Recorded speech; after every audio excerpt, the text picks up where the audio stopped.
You have a real big passion for the cooking. What inspired you to start cooking? Well, my mom started me with cooking from a really early age. She got me into the kitchen right away. I think I was like 5 or 4 maybe. And she brought me into the kitchen and was like, here, you're going to learn everything I know. So yeah, my mom is definitely a big inspiration for me. Yeah, I know as a Hispanic, I joined my mom in the kitchen, I think since I was like 5. Yeah. It's real fun cooking. How do you, come up with all this new stuff and make, I guess, Hispanic cooking a little bit better?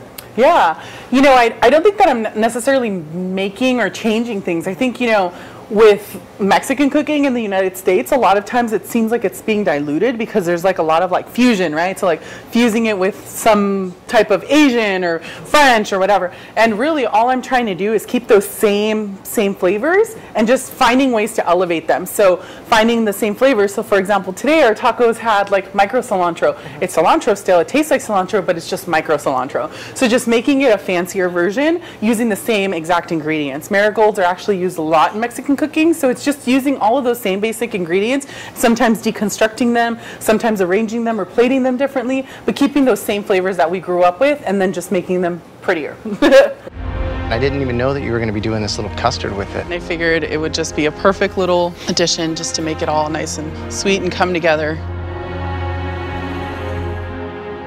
Well, it's not finger food. It's like fist food. Like I just want to like double fist them. Just muy delicioso. Yeah. Necesito uno más, por favor.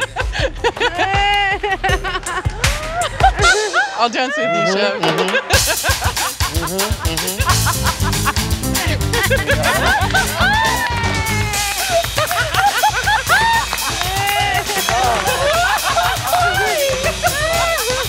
This is awesome. I love it. I want more. Thank you so much.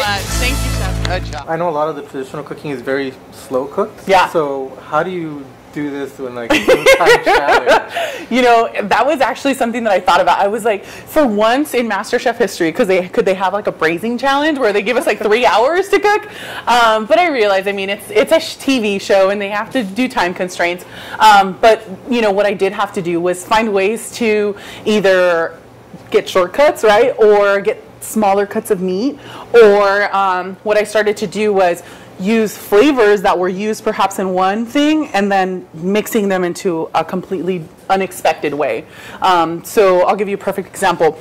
The arroz con leche molotes, usually you would cook a molote with, it would be a savory dish and it would have, meat that's been slow cooked inside of masa and then fried. So instead of doing that, I managed to make it with arroz con leche, which would cook, within like 20 minutes. And, just finding ways to kind of do those types of things. So yes, changing them a little bit, but really getting them done in a faster way. Yeah, another challenge would have been like, we cook for a lot of people. Yeah, oh yeah. So, yeah. Making it for a smaller portion, how's that? Yeah, that was definitely, I think, what I struggled with the most right out the gate whenever I first got into the MasterChef kitchen was, how do you, I cook for 7, 10 people sometimes, and so yeah, how do you just make one dish? And I think that with some recipes, it's easier than others. If you're making a big, batch of rice, for example, you can't just make one serving. So some of them, I think there was definitely like areas where I could have maybe condensed it down, but because I know the flavors in certain portions, probably not feasible. Claudia, tomato, what's the dish? I am making my take on a Napoleon, but in a savory version. These are flour tortillas that I've fried that are going to be my layers for my Napoleon. And then I have some roasted tomato and crispy tomato skins over there. Wow. Last night, I dreamt tomatoes, and it was this dish, Chef. And you said that it was beautiful. Was I in the dream? Yes, you were. Right. What was I wearing in the dream? Not what you're wearing today, Chef. Just tell me. You were wearing jeans, which are my favorite. Okay, right. I have the biggest crush on you, Chef. Come on, seriously? I totally do. And the winner is Claudia. Come here. Oh, amazing. Congratulations. I'm way too old for you, by the way. I like your jeans. Hey, behave yourself, you. Hey. Please. Good luck. Yeah, Chef, thank you. how do you prepare and organize yourself before you start cooking?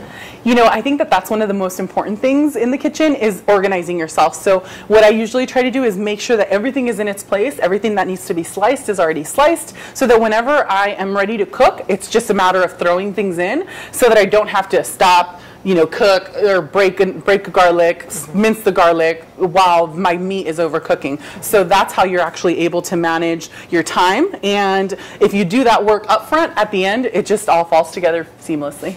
That's awesome. Yeah. What have you learned about yourself throughout this experience? Wow, that's a really deep question. I think that what I've learned for myself is how much patience I have. And I know that that seems like it would be like the most opposite thing, right? However, when you're under so much pressure, you know, you have not only 3 of the best judges in the country, in the world, tasting your food, but you also have the pressure of time. Being able to be patient with yourself and just take yourself back a minute and just breathe. That is really the biggest challenge. Organizing yourself, taking that step back and saying, I'm really going to focus on making this dish the best that I can. What has been some of the best advice you've gotten from the judges? Oh my gosh, I think best advice hands down is Graham Elliott. He told me you have to be yourself and you 100% absolutely have to just stick to who you are, because nobody out there is Claudia, right? Nobody out there is me. So thank you very much. Of course, thank you so much. It's been a pleasure meeting you. It's been a pleasure meeting you.